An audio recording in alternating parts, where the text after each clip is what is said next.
Awesome. Well, thank you, everyone. We're really excited to be talking about this, this topic. I know it's on the minds of a number of parents and people who work with kiddos. So thank you, Dr. Ron, for putting this together. So I'm going to introduce myself, and then we'll introduce the rest of the sponsors as well. And we'll put our information in the chat. Some housekeeping things, if you don't mind. I think everybody's muted. If you don't mind muting yourself. If you would like to put your information into the chat so we can know who you are, what you're looking for. And as we go through, if you have any questions, you can go ahead and put those in the chat as well.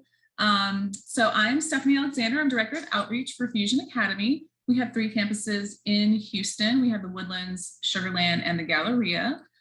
So my role is to be in the community, learn about what everyone does, take those resources back to my school, and hopefully also connect everyone in the community as well. Fusion is one-to-one personalized education, so one teacher, one student. We see a lot of kids who struggle with mental health issues such as anxiety, depression, bullying, LGBTQ issues. And then we also see students who, since we're open enrollment and personalized, we also see kids who just want to fly through school as quickly as they can. They want to graduate early. And then we also see those kids who need that flexible schedule because they're trying to make a national team, or they might go out of town for a little bit. So we can just hit pause or go virtual for a short time and then come back and just get on our way. So like I said, 6th through 12th grade, fully accredited. If you do have any questions, you can reach out. I'll put my information in the chat as well. And then we'll go from there. And I'm going to turn it over to Julie. Hey everybody, I'm Julie Pomerantz, and I'm the Admissions and Outreach Director for the Hub Houston. The Hub stands for Heard, Understood, Believed in. We're in our 7th year, and I'll just quickly go over. We offer 3 separate programs. First of all, we're in Northwest Houston, just to give you an idea of where we are. We do have a school for ages approximately 13 to 18. We also have another campus nearby, which is our young adult campus we call Life 101. That's for ages 18 and over. And then finally, we have our Club Hub, which is 3 nights a week, strictly social, ages 18 and over. Our population, most of our members, not all, but most of them are somewhere on the autism spectrum, anywhere from high functioning to more moderate on the spectrum. We also work with members who have ADHD, anxiety, depression, rare medical syndromes, anything like that at all, where they just need a very small nurturing setting. So I'm happy to be on today, and I look forward to hearing all about this social media, because we all know it's affecting our teens and adolescents in ways that we can't even imagine. So thank you all for coming. Okay, Pam, do you mind introducing yourself? All righty. Hi, I'm Pam Esser, and I'm with the Attention Deficit Disorders Association, Southern Region. We go by ADA SR. We've been around since 1987, so quite a while. We do free support groups. Right now, they're all virtual, but we have 3, actually, we have a new group, 4 in Arkansas. And so since it's virtual, that's great. You can visit any one of those. They all have a professional speaker, time for Q&A. Additionally, we're part of this with everyone every month. And I'm excited to share, we have a great event coming up March 5th. And it's going to be led by Dr. Ari Tuckman, who's well known in the area of ADHD. And he has asked 4 of his friends that are national experts and authors. And we're going to do ADHD through the lifespan. And it'll be a 1-day symposium, virtual, and it's up to 6 hours worth of CE. So we hope you'll join us. And if you have any questions, check us out. We like to be a resource for all things ADHD. Thanks. Okay, thank you. Dr. Ron, turn it over to you. All right, glad to have everybody here, and so glad to have our sponsors. You guys have always been great to work with. And that's how we come up with these different subjects. But if anybody has an idea for a topic that you'd like to hear us open up, just put it in the chat. We'll record it and we'll try to make that happen. I'm Dr. Ron Swatzina. I've got my assistant here, Miss Alexandra Rourke, and she's a child and adolescent therapist and does neurofeedback with me also. We pride ourselves on being the Houston Neuroscience Brain Center. We do like to look deeper into an individual and find out what neurologically is causing their issues. We take this information and by ordering an EEG and a QEEG brain mapping, electroencephalograms then are read by our co-presenter today, Dr. Rusty Turner. He's a pediatric neurologist. I'll be introducing him in a minute, but we really want to understand what's going on inside individuals from a neurological perspective, a physiological perspective, because there's often things that can contribute to somebody's issues that won't be apparent on the surface. So that's what we love to do. Anybody has any questions, you can certainly email me, and Alexandra will put our contact information in there for me. And now I'd like to introduce Dr. Rusty Turner. Dr. Turner and I met probably 10 years ago, 15 years ago. It's been a while. And he's a pediatric neurologist. He does a lot of work with hospitals, some pretty serious cases. We've been working together to try to identify these neurological abnormalities.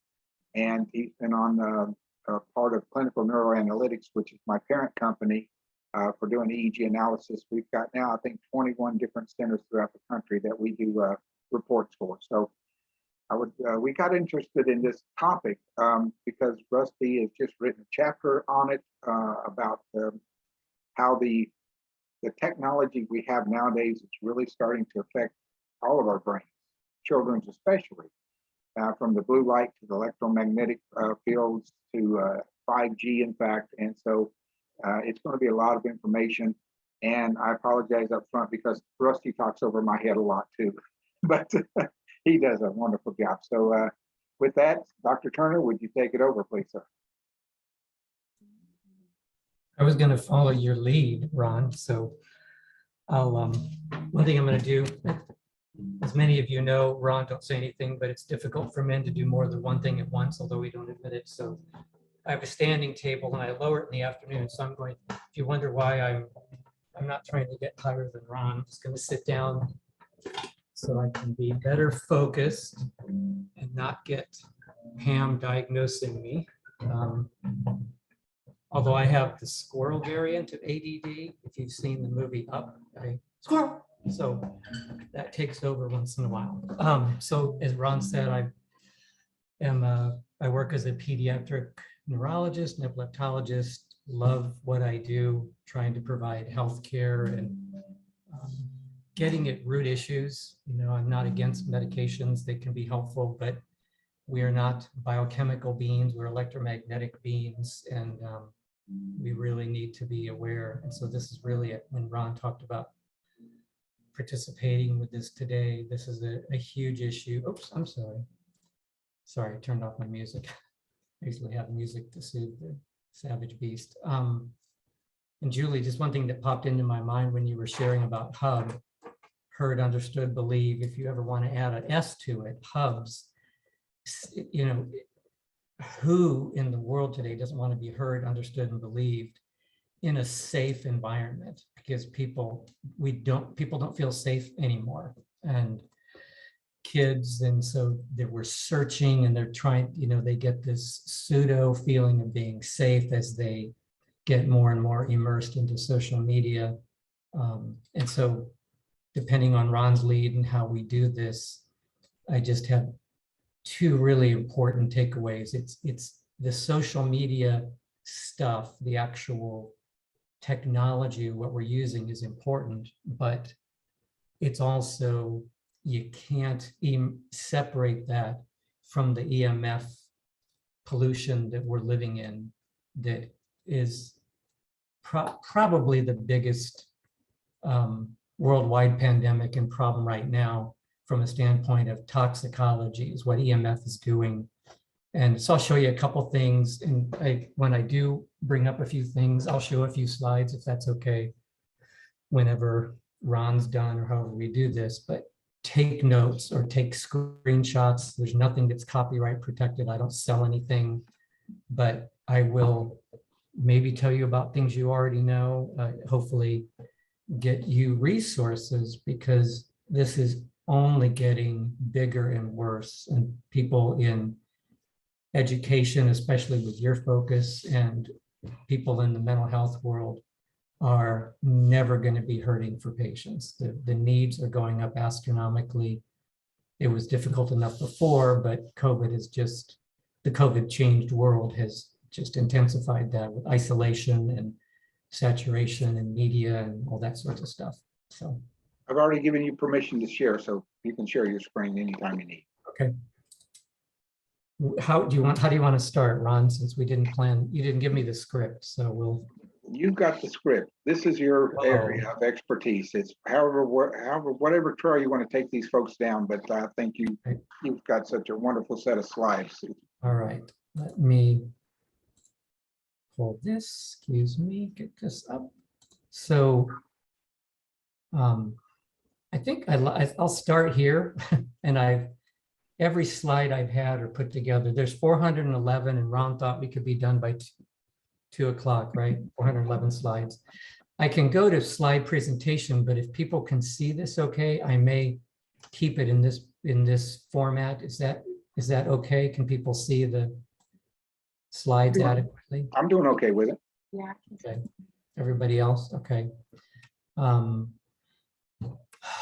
Where to start? So our topic, I think, is the social media and what it's doing. And I don't think we need to talk about evidence-based medicine today with this, but we do.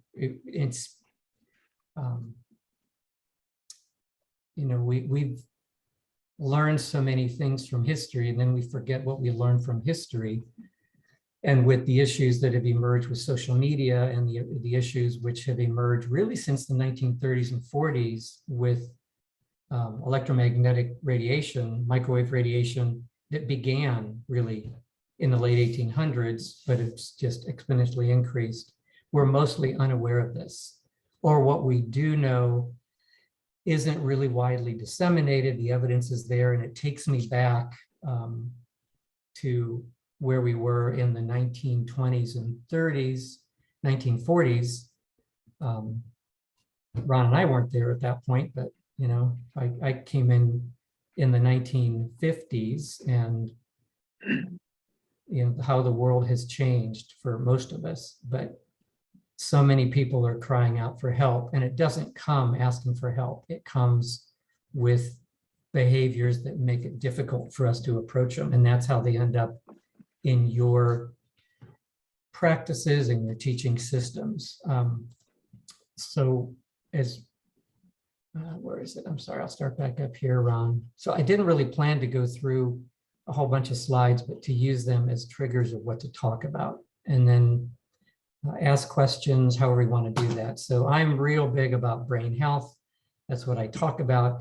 It's great to prescribe meds if they can help, but obviously, in our healthcare situation today, we're more disease managers than we are healthcare providers. And so we're not really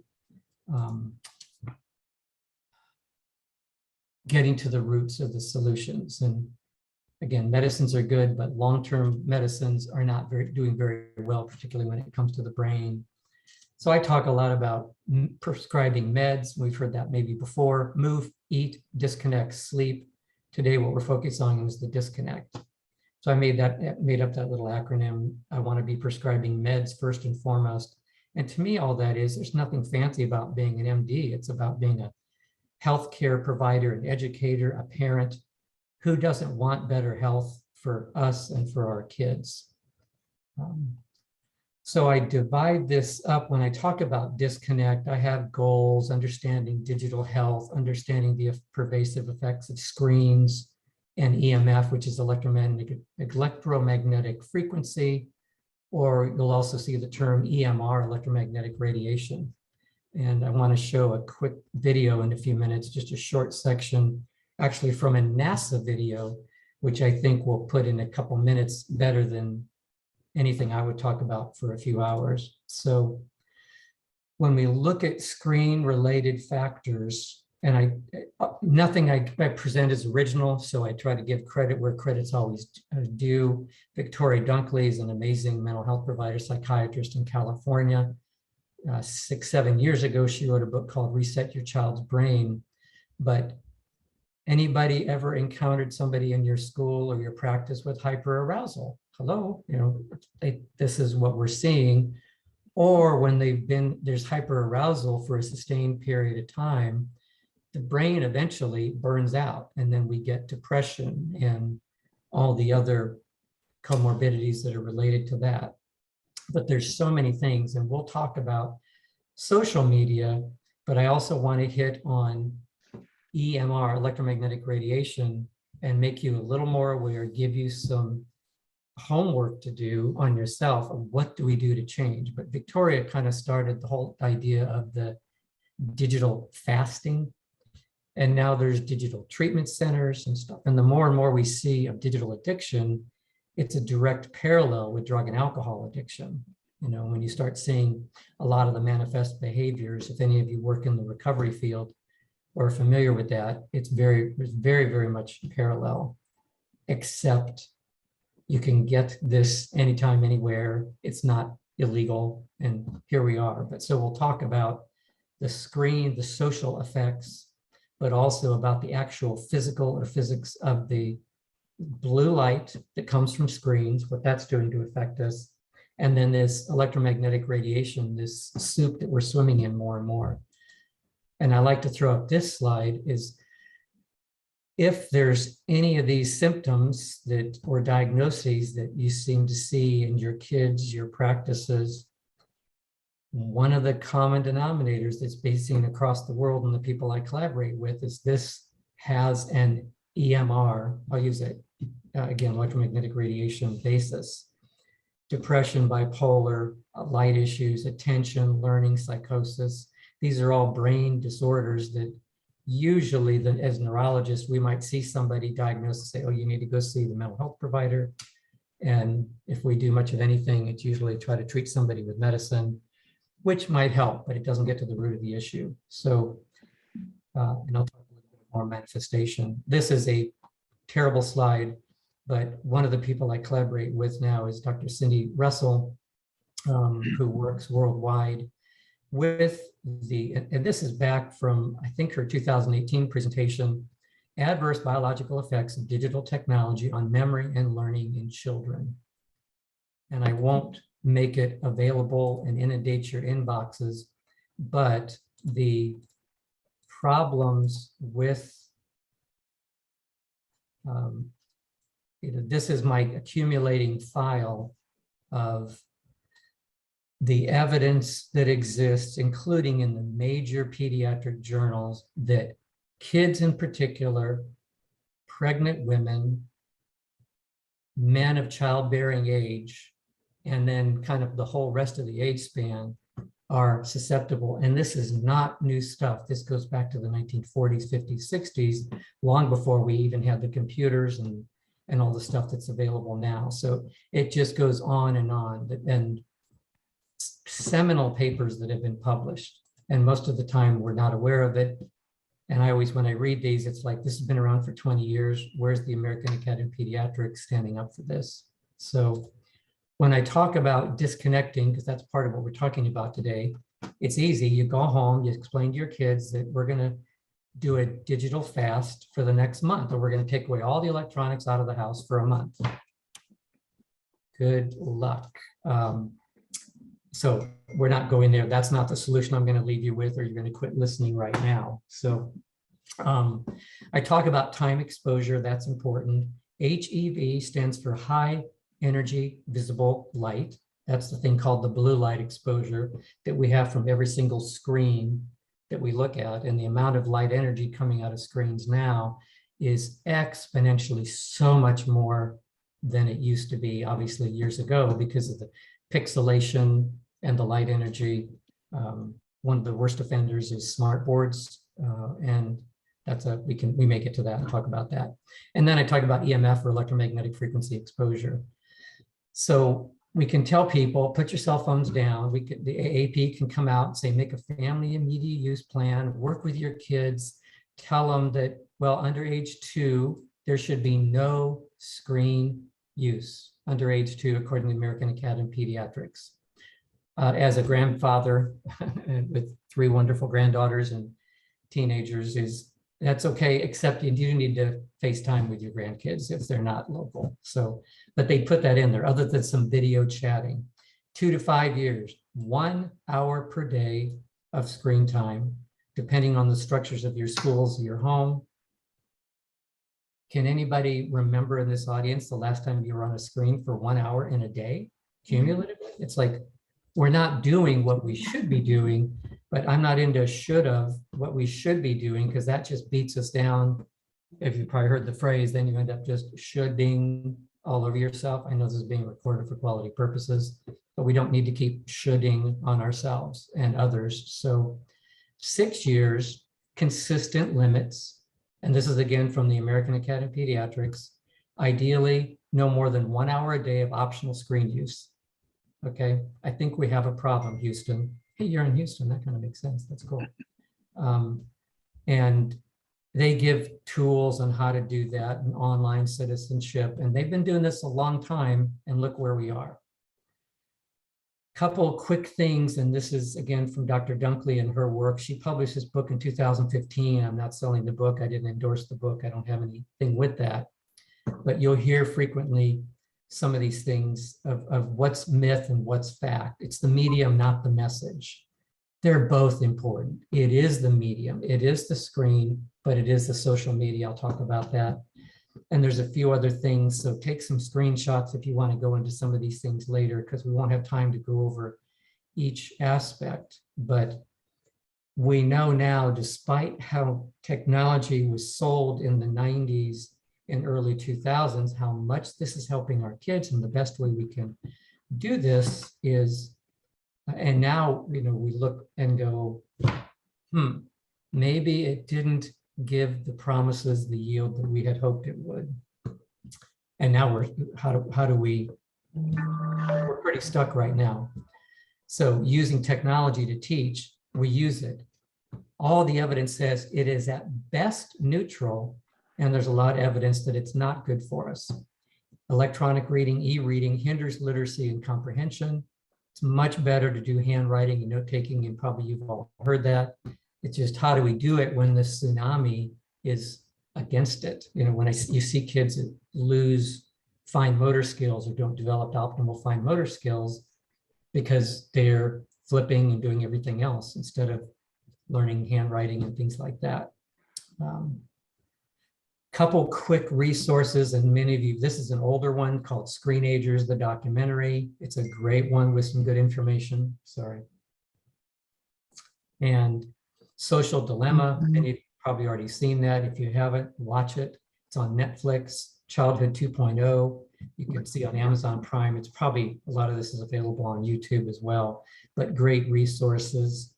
Children and Screens has wonderful stuff. They have an upcoming webinar next week.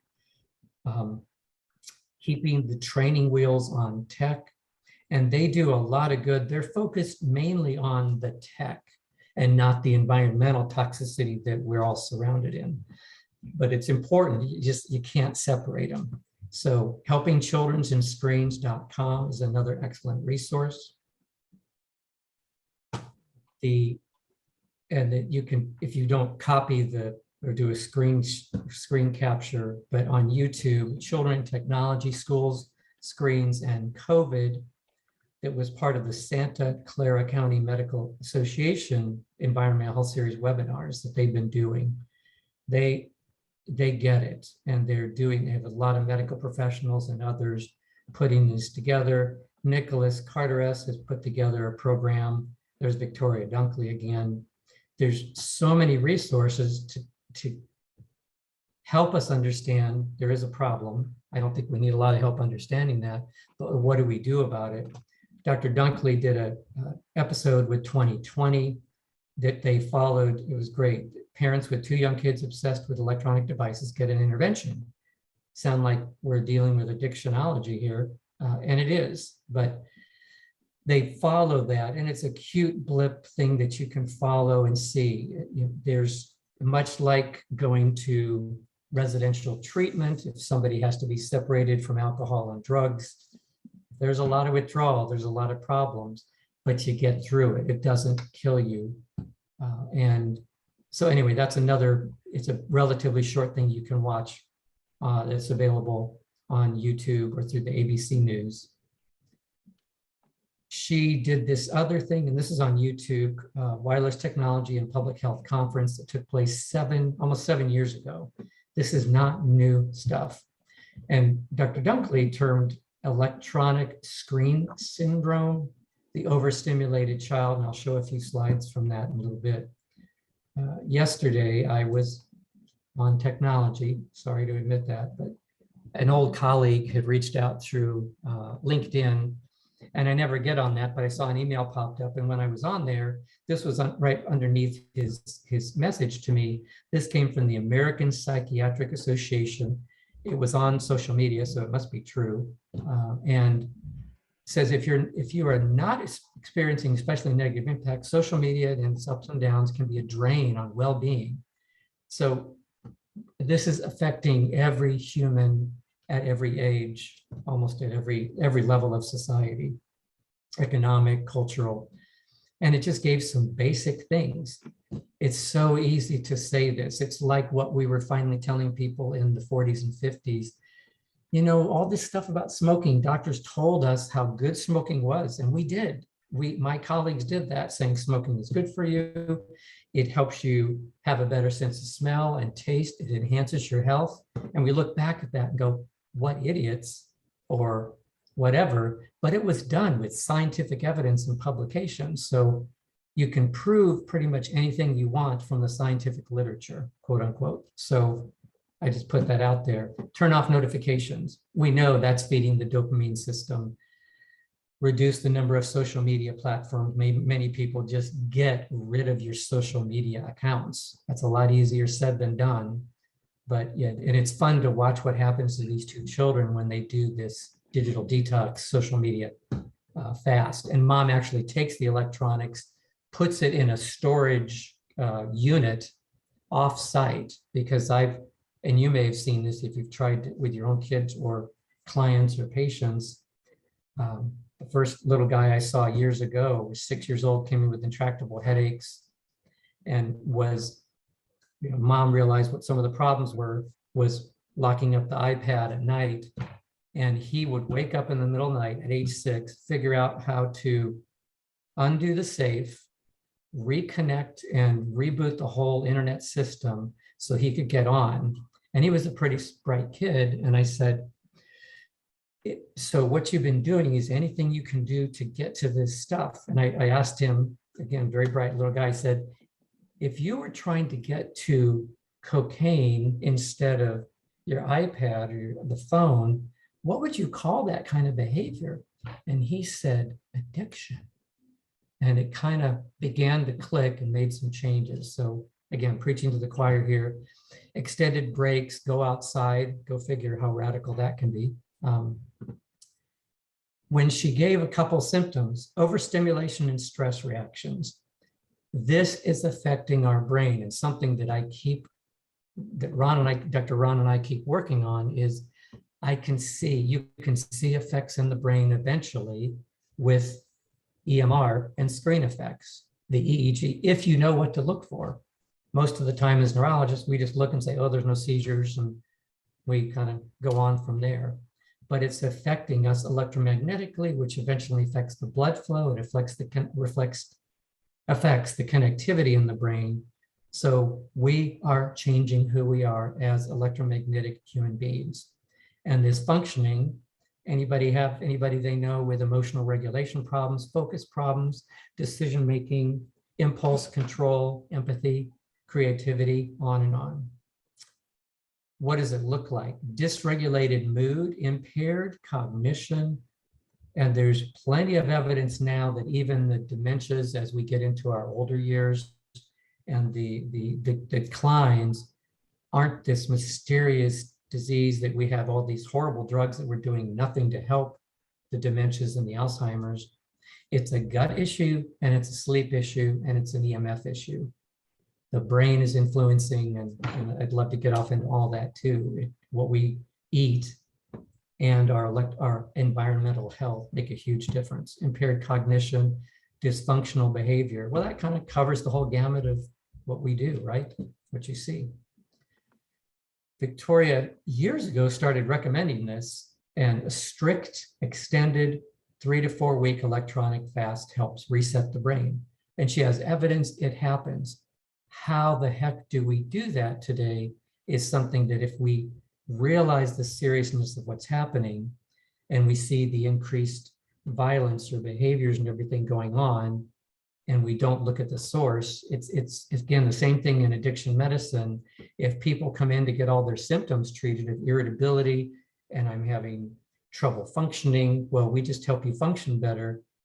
And then we realize, oh, it's a drug or alcohol problem. Well, what we're going to do is we're going to cut your cocaine use down to a half a line instead of 4 lines. We're going to cut your alcohol use down to 1 bottle a day instead of 4. It's like, it doesn't work that way. And so the same kind of thinking here is something that we need to change our thinking as educators, as healthcare providers, as parents, as grandparents. So pace technology exposure according to developmental individual needs. You already saw what the AAP said, no screens under age 2, 1 hour under age 5. How are we going to do this in today's world? And they do a good job when we need them to. Has anybody ever given electronic to your child or your grandchild so they would be quiet for a little bit longer? Maybe we do those things. We didn't permanently cause brain damage, but we have influenced them a bit. Restricting during this time protects the frontal lobe. Kids are more susceptible to kind of everything. We know that's true in the world of chemical toxicology, physical trauma, emotional trauma, and the toxicology, the toxicant of electromagnetic radiation. Their brains are more susceptible, and we've got some increasingly wonderful tools to show how far in a 5G with millimeter wave environment, how far this penetrates, 6 to 7 centimeters into the brain from everywhere. So that about covers the whole nervous system, let alone when you see somebody put their phone in their front left pocket, or women who might put it in their swimming suit or bra strap, or people who keep it on their lap or their iPad. I don't know how many pregnant women that I have a good relationship with through work or something that I can go up and say, please don't put your iPad on your baby. And they kind of, what? And they're sitting here with this wonderful miracle developing baby that's getting exposed to electromagnetic radiation. So it's just becoming aware. We're not trying to shame people. Shame doesn't work too well. Electronic fast. This is a crucial thing, and I won't have a lot of time to get into it. When you have a choice, always go wired. My keyboard is wired, my mouse is wired, my phone essentially doesn't stay on my person. Little things like that. Use wired earplugs whenever you need them. Don't use AirPods, don't use that, because those, you're just using your head as a radio receiving and transmitting unit. And we've shown that from EEG just in short term. And then we look at long-term effects. It's a problem, kind of like sunlight. Sunlight, if you go out and get sunburned a few times as a kid, you don't get skin cancer. These are cumulative effects. That's what happens with toxins in the environment, toxins in our food, sun exposure, and EMF. It's cumulative, and we're seeing it younger and younger and younger. So we do have a problem, as I said, Houston. Working with schools, and the schools need to be aware, because families get more aware and they will come and often work with the school. There are countries that are going back to all wired connections in their school systems. Go ahead and submit that for next year's budget. Like that's going to go over really well. So it's just beginning to be aware of how we can do it a little safer. I don't want to go over all these things, but let me just do this way here. So the blue light using any screens, any computers, there's a thing called f.lux, which is a free download, which filters out this blue. So most of you heard of the blue light exposure. It's a problem. It's really violet, but it causes a problem. That's what's going through our eyes.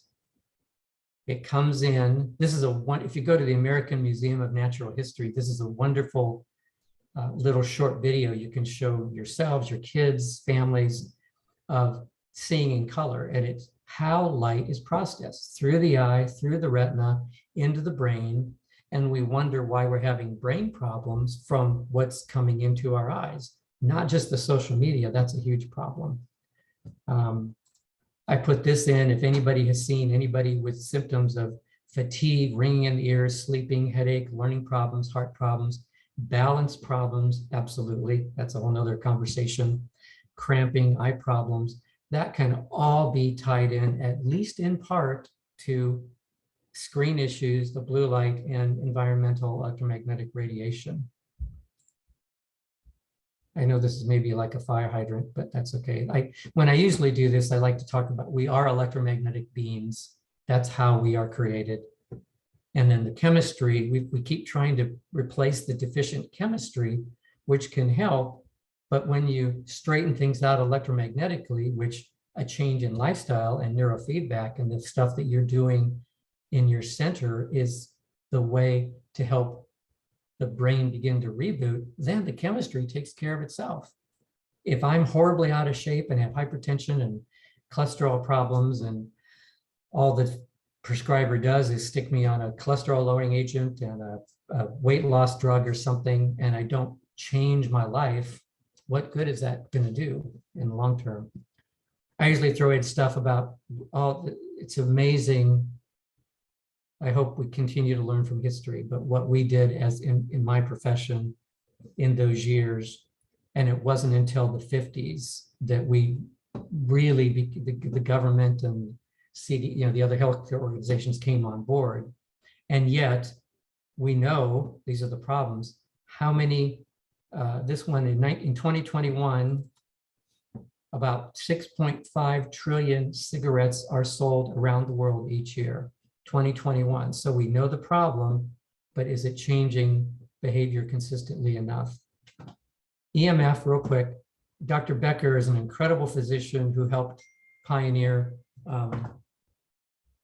Okay, thank you.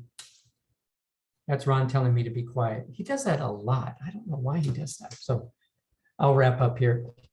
In the 70s, this physician was one on pioneering. So EMR, much like nuclear, nuclear energy, it can empower the world, it can destroy the world. It's an incredible tool depending how it's used.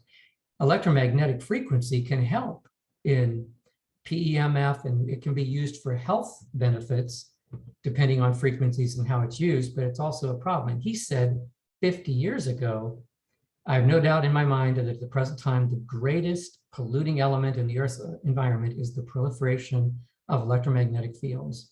We know that's been an issue. There's just so much information. I wanted to give you a few other things. What I want to do real quick is just show this video, Ron, and it's 5 minutes, but I won't show the whole thing. And I will drag it over here, and hopefully the sound will, but it's on, you can find it on the NASA website, NASA and science.nasa.gov, and just type in electromagnetic energy. And it's really neat as it goes through. It's everywhere in our lives today. And it talks about the different wavelengths. Let me just start it here, and then I want to close with what can we do about all this. Our water, EM waves travel through the vacuum of space. Can you hear at the okay? constant speed of light. EM waves have crests and troughs like ocean waves. The distance between crests is the wavelength.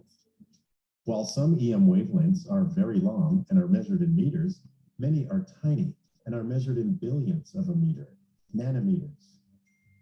The number of these crests that pass a given point within 1 second is described as the frequency of the wave. One wave or cycle per second is called a hertz. Long EM waves, such as radio waves, have the lowest frequency and carry less energy. Adding energy increases the frequency of the wave and makes the wavelength shorter. Gamma rays are the shortest, highest energy waves in the spectrum.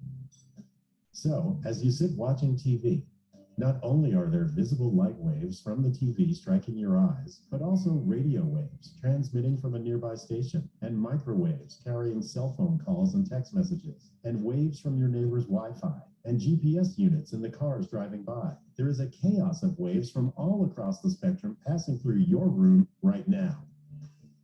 With all these waves around you, how can you possibly watch your TV show? Similar to tuning a radio to a specific radio station, our eyes are tuned to a specific region of the EM spectrum and can detect energy with wavelengths from 400 to 700 nanometers, the visible light region of the spectrum. Objects appear to have color because EM... Okay.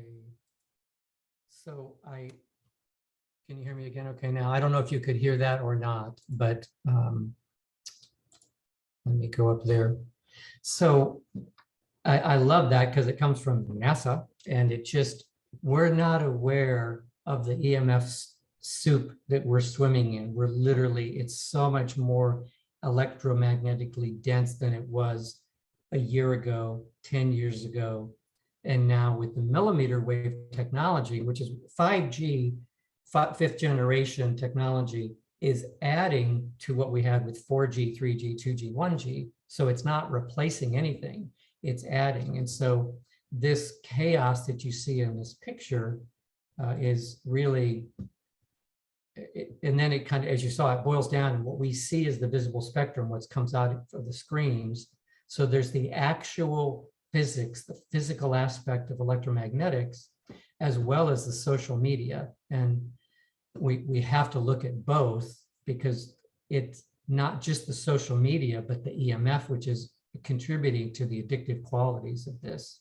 And there's so much more when you look at the development, how our world is different. And this is just in 16 years, from 2002 to 2018, looking at the density of Wi-Fi, and it's increasing even more. And now that we have satellites that can transmit 5G and everything else that's happening, it's a different world, and you want to run and hide, which we can't really do.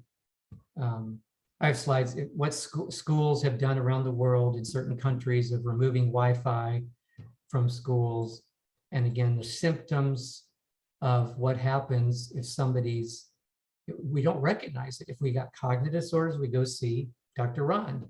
Sleeping problems, we go see the sleep doctor. They do a sleep study, which will not show anything about what's really going on at the root. Fatigue, pain issues significant. We're seeing more and more kids with sudden cardiac death, and on and on and on. So I think, as I said, we have a problem, Houston. So I kind of get carried away there, but it's a big issue, and there's stuff that we can do today. We can turn off the wireless in your house at night, not just put on airplane. Keep electronics out of the bedroom, or at least 10 feet from where you sleep. Don't use wireless devices, particularly AirPods. Hopefully nobody's going, oops, better take them out. This isn't the guilt and the shame. It's just becoming aware of what we need to do. Okay, Ron, sorry. Okay, yeah, I got a few minutes for questions here. I'm sure we got plenty. And like I said, we tried to pack in a year's worth of knowledge into 40 minutes, but any questions out there? Has anybody heard of some of these things? Also to affect the methylation. So for our kids, it's the same thing. It's methylation too. Yep. And what this is doing, it's affecting, and that's exactly right, Gail. The whole thing is people say, well, there's no mechanism for this. Just because we don't understand it, there are mechanisms. It's affecting reactive oxygen species. It's affecting methylation. It's affecting us at our deepest cellular level. And then that's why we're seeing so much more infertility. That's why we're seeing so many more genetic malformations in children than I did 30 years ago when I started my career. It's not because our genetics is better. It's because we have other toxins exposure. But there is a mechanism, and it's affecting us at the cellular level. And guess what? We have cells all over our bodies. So excellent point, Gail. So how do we working with metabolism and understanding this? It all relates. It turns us into comprehensive whole healthcare providers, not just mental health providers, not just educating our kids. I mean, it's affecting all of us in all of life. Anyway, good point. Thank you. And there was one point that somebody made here, just the concern that public health officials in the public sector and government are not doing more about it. And that's sad. Where's OSHA now? It's regional. I'm working with the World Health Organization, with organizations that are putting that together. There is worldwide awareness. There's a lot more awareness of this in Europe in particular, and interestingly in China as well. But in the meantime, we're putting 5G on all the elementary schools. They're putting them eventually through our neighborhoods, because 5G, you have to have closer proximity because the wavelengths can't travel as far as these slow waves when you looked at that. And so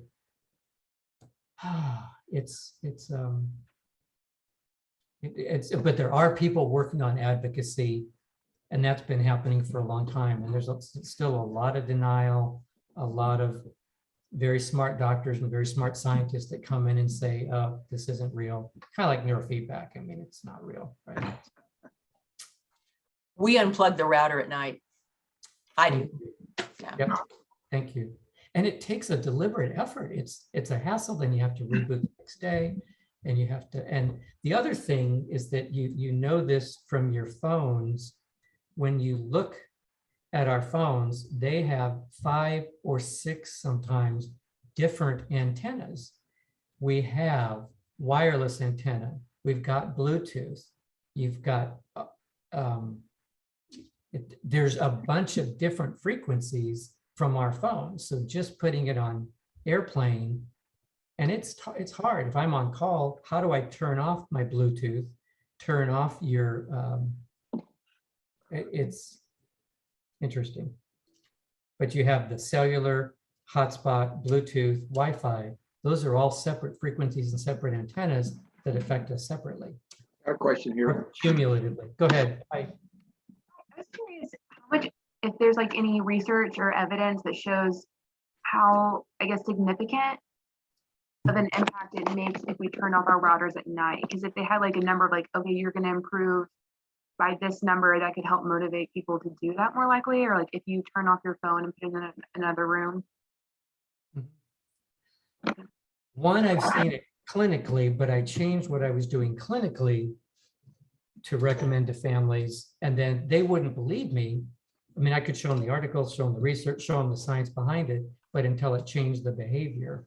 One I enjoyed, I will, at the risk to Ron, I will share the screen one more time.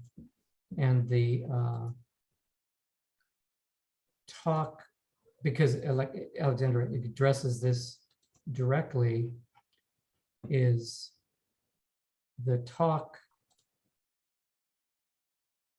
I think this one that Victoria did, you can find it on YouTube if you just search for electronic screen syndrome, Dr. Victoria Dunkley, but she talks about sleep effects. The science behind it is if you turn it off, what is it affecting?